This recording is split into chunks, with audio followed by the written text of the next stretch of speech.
इस मूवी की स्टार्टिंग में दिखाया जाता है एक सैंटी नाम के शख्स को, जो कि अपनी वैन में सोया हुआ था। और जब वो उठा तो एक बुरगोना नाम के पुलिस ऑफिसर ने उस पर चालान कर दिया, क्योंकि उसने गलत जगह वैन पार्क की हुई थी और अपने काम से भी लेट हो गया। जब काम पे पहुंचा तो उसके मालिक ने उसे निकाल दिया और जो टॉयलेट था वो साफ़ करने के लिए भी कहा।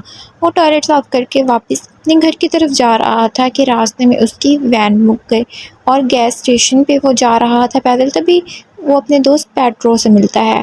पेट्रो उसकी और उसकी वाइफ मैटी की डिवोर्स की बात करता है। तब वो कहता है कि हम दोनों डिवोर्स ले रहे हैं। वहीं पे वकील कहता है कि आप लोगों को 4 महीने लगेंगे डिवोर्स में। जब डिवोर्स होगी तो आप लोगों की जितनी भी दौलत होगी आप लोगों को आधी करनी होगी। दोनों मान जाते हैं इस बात पे। इसके बाद दिखाया जाता है कि सैंटी जब घर जा रहा होता है तब एक लॉटरी वाली उसे रोक लेती है और अपने बातों में फंसा के उसे एक लॉटरी लेने पर मजबूर कर देती है। सैंटी वो लॉटरी ले लेता है और अपनी सिगरेट की डब्बी के साथ रख देता है। उसके बाद वो अपनी स्कूल की रीयूनियन पार्टी में जाता है और वहाँ अपने दोनों दोस्तों पेट्रो और मैक्रो से मिलता है और उनके साथ गपशप कर रहा होता है। तभी वो मैरियो को देखता है, जो कि मैटी के साथ खड़ा होता है और काफ़ी बात कर रहा होता है। उसे वो बिल्कुल भी पसंद नहीं होता, क्योंकि वो दोनों आपस में काफ़ी फ्री हो रहे होते हैं। इसलिए वो वहाँ जलन के मारे वहाँ से चला जाता है वापिस घर, और इसी वजह से वो सिगरेट का डब्बा अनजाने में डस्टबिन में फेंक देता है। सुबह वो जब उठता है तो रेडियो सुन रहा होता है, तब उसे लॉटरी याद आती है और वॉशरूम से नहाते हुए वापस गन में के डब्बे में जाता है और अपनी लॉटरी ढूंढने लग जाता है। उसे लॉटरी मिल जाती है।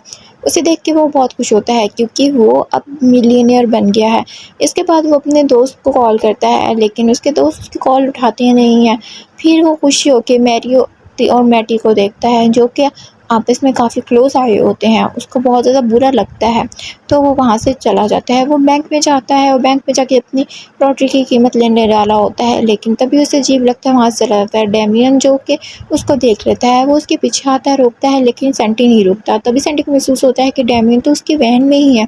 वो उसे कहता है वो यहाँ क्या कर रहा है। तब डेमियन बताता है कि तुम्हें अपने लॉटरी की टिकट बहुत अच्छे से यूज़ करनी चाहिए और जो भी तुम यूज़ करोगे उसे अपने तक ही रखना।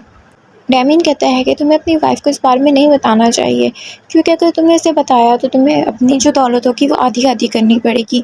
लेकिन सैंटी नहीं मानता। सैंटी कहता है कि मैं तो उसको मैटी को बताऊंगा कि वो उससे प्यार करता है। लेकिन तभी वो मैरी और मैटी को भी साफ देख लेता है और उसे बहुत ज़्यादा गुस्सा होता है और वो अभी समझ आता है कि इसका कुछ नहीं है, इसलिए वो सब ये मान लेता है और सबसे बात छुपाता है।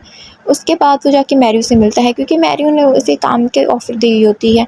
दोनों की बहस तो होती है, लेकिन उसे काम मिल जाता है जो कि सुपरमार्केट में होता है। उसके बाद सैंटी अच्छे कपड़े, शूज़, घड़ी ये सब लेता है और अपने घर की तरफ जाता है। कुछ गैजेट्स भी मंगवाता है और अपने घर में जाके एंजॉय करता है। तभी मैटी आ जाती है और सैंटी फिर छुप जाता है ताकि उसके अच्छे कपड़े, शूज़ और महंगी घड़ी ना दिखे। मैटी को भी थोड़ा अजीब लगता है, लेकिन वो खामोश होती है। उसके बाद सैंडी बोट पे जाता है और वो बोट ख़रीद लेता है जो उस आदमी ने उसे काम से निकाला था। वो आदमी उसको देख के बहुत हैरान होता है कि इसको तो मैंने अभी निकाला था और ये बोट ख़रीद रहा है। और उसके बाद वो उससे टॉयलेट भी साफ़ करवाता है, जैसे सैंटी से उसने करवाया था। उसके बाद जब सैंटी घर जाता है तो देखता है कि वहाँ मैटी के माँ-बाप आए हैं, लौरा और मिगल। वो उनसे मिलता है और खाना खाता है, लेकिन उसका पेट तो पहले फुल होता है, क्योंकि वो खाना खा के आया होता है। इसे खाना नहीं खाया जा रहा होता, लेकिन वो जिसे कैसे खाता है, जिसकी वजह से उसका पेट ख़राब हो जाता है और वो चला जाता है। तब मैटी की माँ उसे उसकी मैरिड लाइफ़ का पूछती है और वो कहती है कि सब कुछ ठीक चल रहा है, बहुत अच्छा चल रहा है, कुछ भी नहीं है। तभी विसेंटी आ जाता है और वो ड्रिंक ऑफ़र करता है। वो दोनों पी ही रहे होते हैं और उसकी घड़ी नज़र आ जाती है, तो वो कहता है उसका बाप की घड़ी तो काफ़ी महंगी लगती है, लेकिन सेंटी को पर्दा डाल देता है, कहते हैं नहीं ये तो लोकल से ही है। तभी उसको फिर तबीयत ख़राब होती है। मैटी कहती है कि तुम्हारा फ़ोन बज रहा है, तुम अपना फ़ोन दिखाओ, लेकिन वो अपना फ़ोन नहीं दिखाता और अपनी डिवोर्स का बता देता है, जिसको सुनकर सेंटी के माँ-बाप बहुत ज़्यादा दुखी हो जाते हैं। उसके बाद वो अपने दोस्तों के पास जाता है, जो कि बार में वो पी रहे होते हैं। वो अब होटल में जाता है और वहीं पे फिर रहता है, तब उसे फ़ील होता है कि वो कितना अकेला है। उसके साथ दौलत है, लेकिन फिर भी वो बहुत अकेला है, उसके साथ कोई है ही नहीं। उसके बाद पेट्रो को दिखाया जाता है जो गैस स्टेशन पे खड़ा होता है। तभी एक लेडी आती है और उसे मॉडलिंग की ऑफ़र कर देती है। वो बार में जाके अपने दोस्त मैक्रो के इस बारे में बताता है। दोनों इसमें बात कर ही रहे होते हैं, तभी सैंटी आ जाता है और सैंटी उनके साथ बैठ जाता है। पेट्रो उसको अपनी मॉडलिंग के बारे में बताता है, जिससे सैंटी सुन के बिल्कुल शॉक नहीं होता, बल्कि उसे मुबारक देता है कि बहुत अच्छी बात है। क्यों, और वहीं दूसरी तरफ मैक्रो, जो कि अपने बच्चों का अकेला ही ख्याल करता है, वो अपने बच्चों का ख्याल कर ही रहा होता है। तभी उसकी बीवी आती है और उसे कहती है कि मेरे चाचा मेरे लिए इतनी सारी ज़मीन छोड़ के गए हैं, अब हम अमीर हो गए हैं, बहुत ज़्यादा अमीर हो गए हैं। वहीं सैंटी काम ख़त्म करके घर जा रहा होता है, तभी उसके दोनों दोस्त एक बहुत बड़ी कार में आते हैं और उसको बैठने के लिए कहते हैं। वो उस कार में बैठ जाता है, तब वो कहता है कि मैक्रो, ये पैसे तुम्हारे बच्चों के लिए हैं, तुम उन पे खर्च करो, ऐसे फ़िज़ूल खर्ची क्यों कर रहे हो? तब मैक्रो कहता है कि ये पैसे तुम्हारे बाप के थोड़ी हैं कि तुम मुझे ये बोल रहे हो। फिर सैंटी कहता है ये पैसे मैंने ही तुम्हें दिए हैं, इसलिए तुम्हें इसका फ़ायदा उठाना चाहिए। वो उनको सारा कुछ बताते हैं, लेकिन वो लोग यकीन ही नहीं कर रहे होते इस बात पे। वो एक पहाड़ी पे जाके गाड़ी रोक देते हैं, लेकिन गाड़ी रुकती ही नहीं है और सीधा पानी में गिर जाती है। वो लोग पानी में बस डूबने ही वाले होते हैं। तब सैंटी उनको अपनी लॉटरी की टिकट का बताता है और सारे उसकी बात मान लेते हैं।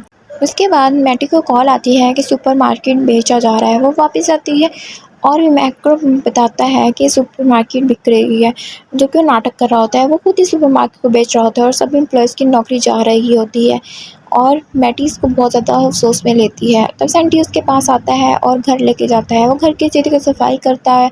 उसके बाद मैटी के मनपसंद खाना भी बनाता है। दोनों खाना खाते हैं, इमोशनल होके बात करते हैं और तब उनको पता चलता है कि वो दोनों ही गलत हैं। उनको एक-दूसरे डिवोर्स नहीं लेनी चाहिए। वो दोनों एक-दूसरे से प्यार करते हैं।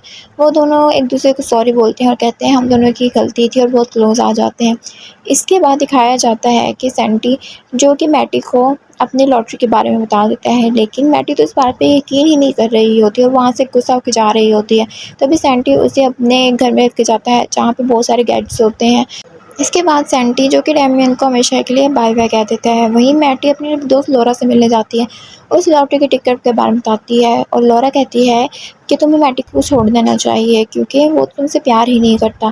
तभी मैटी उसे दिखाती है कि ये देखो, उसने लॉटरी की आधी रकम मुझे सेंड कर दी है। और वहीं पे दिखाया जाता है कि सुपरमार्केट जो कि बिक रहा है और वहाँ डिवोर्स के पेपर भी आ जाते हैं। मैटी हड़बड़ी में जो कि सुपरमार्केट में जाती है और उसे वहाँ पता चलता है कि सुपरमार्केट बेच दी गई है, लेकिन किसी ने सुपरमार्केट खरीद लिया है। वहीं डेमियन को दिखाया जाता है। सब बहुत खुश होते हैं क्योंकि नौकरी वापस आ गई। वो जाती है मैरियो का शुक्रिया अदा करने, लेकिन मैरियो ने तो ये जॉब बेच दी होती है। वहीं भी दिखाया जाता है कि डेमियन आ जाता है और कहता है कि ये सुपरमार्केट आपकी है, सैंटी ने आपको इसका डायरेक्टर बनाया है। मैटी ये देख के बहुत ज़्यादा खुश होती है और वो फिर दे जाती है मैं उसको सैंटी को रोकने। सैंटी, जो कि अब ये एयरपोर्ट पे होता है, कंट्री छोड़ के जा रहा होता है, मैटी उसको बहुत ढूंढती है और मिल जाती है और सीधे जाके उसको थप्पड़ मार देती है और कहती है तुम्हारी हिम्मत कैसी हुई मुझे यहाँ से छोड़ने के जाने की। और फिर दोनों एक दूसरे को हक कर लेते हैं। इस तरह दोनों हमेशा खुश रहते हैं।